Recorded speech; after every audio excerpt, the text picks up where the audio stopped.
Good afternoon, everyone. Let me introduce myself. I am Trixie Escobar, and today I will be discuss about the problems of automobile dependence, equity, and auto dependence. Slide na ta. So, the patterns of transportation and urban land use associated with high levels of automobile dependence present an array of environmental, economic, and social problems for the sustainability of cities, as summarized in the Table 1.3, according to Newman and Kenworthy 1999A. So, dara di ang table guys. So, unahan sa nato ang environmental problems.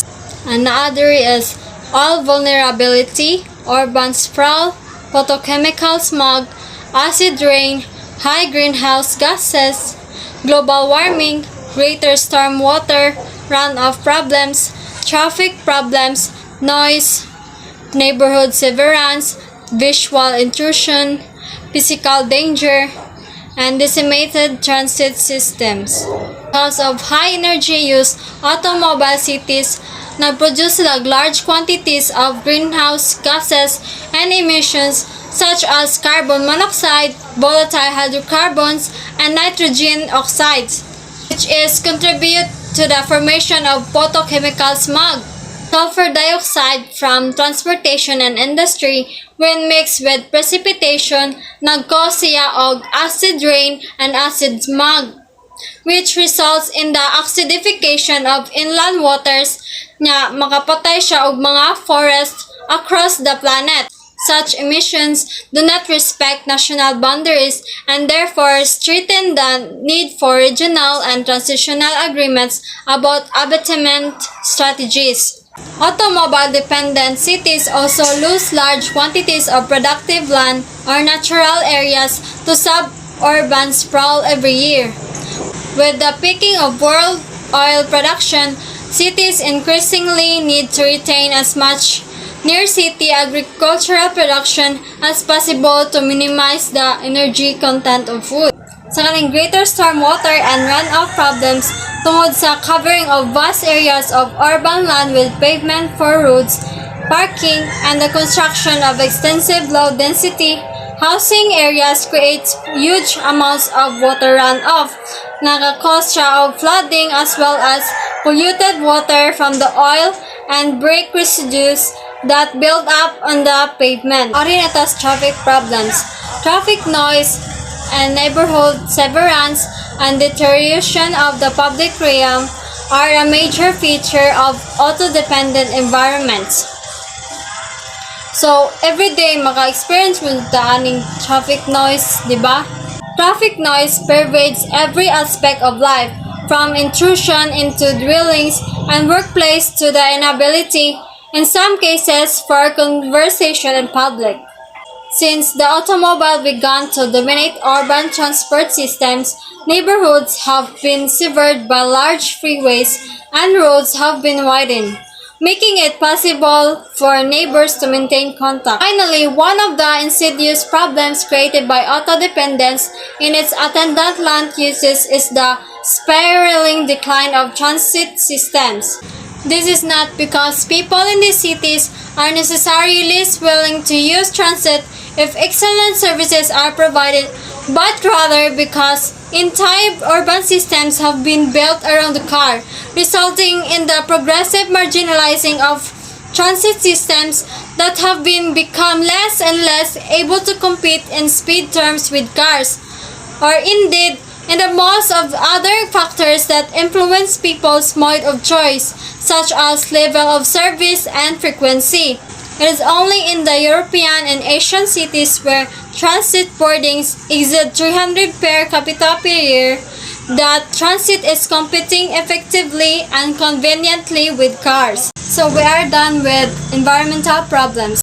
Next is economic problems. Automobile cities suffer many economic impacts, such as congestion costs in terms of lost time and the high cost of urban infrastructure for the extra distances that must be traversed for water, sewage and drainage systems, roads, and a variety of social infrastructure such as schools, medical centers, and community halls that must be duplicated as the city spreads. In time, vast areas of existing urban infrastructure remain underutilized due to demographic changes and are begging for revitalization through better transit and higher densities, according to Newman and Kenworthy 1999.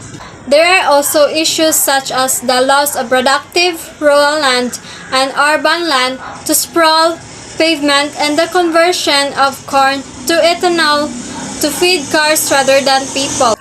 The excessive use of land in cities for the movement of cars to cater for upwards of 80% of daily trips when other, less resource-consuming options are available, has a significant opportunity cost. Transit systems in auto-dependent cities also tend to have lower operating cost recovery.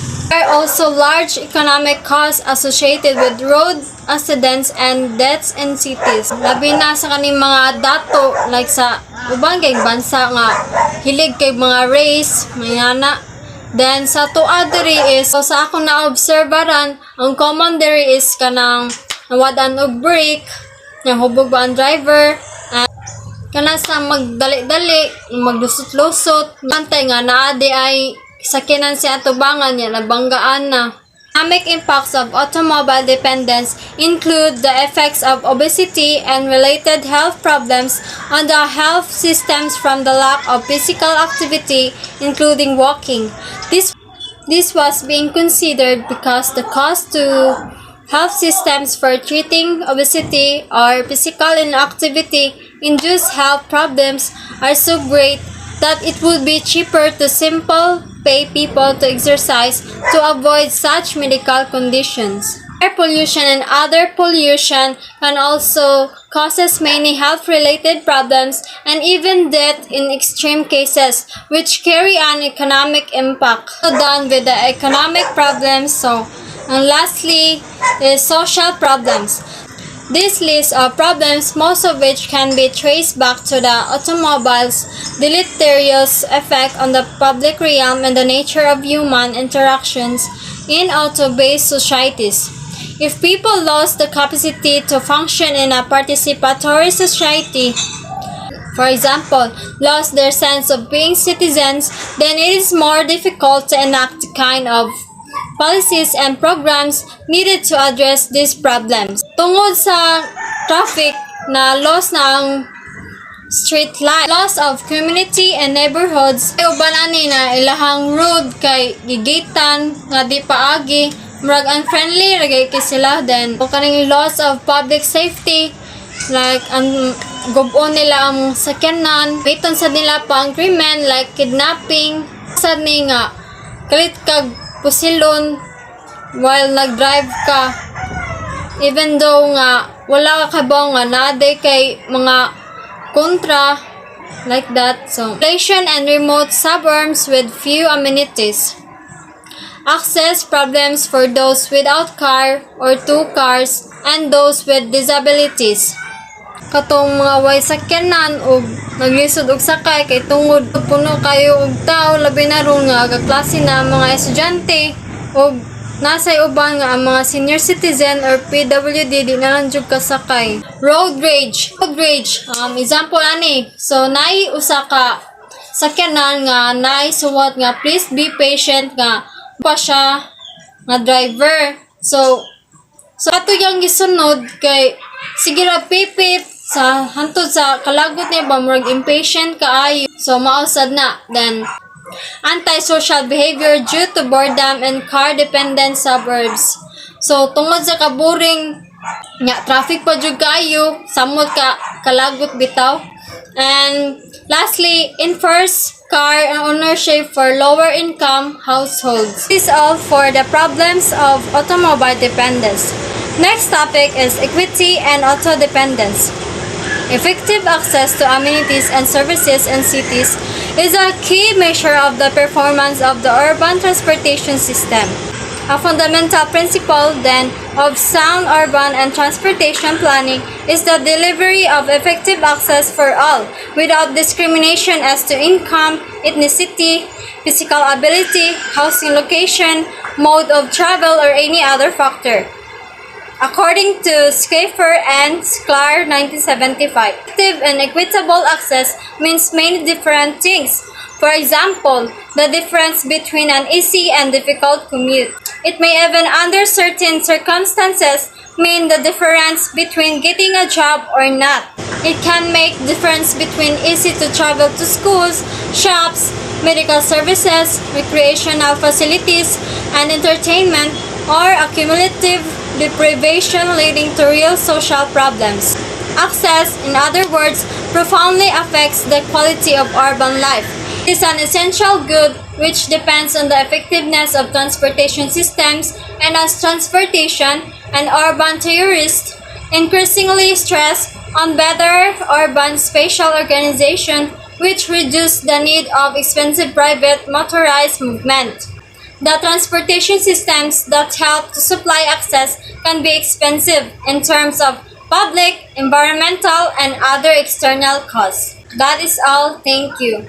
I hope you have learned something in my discussion.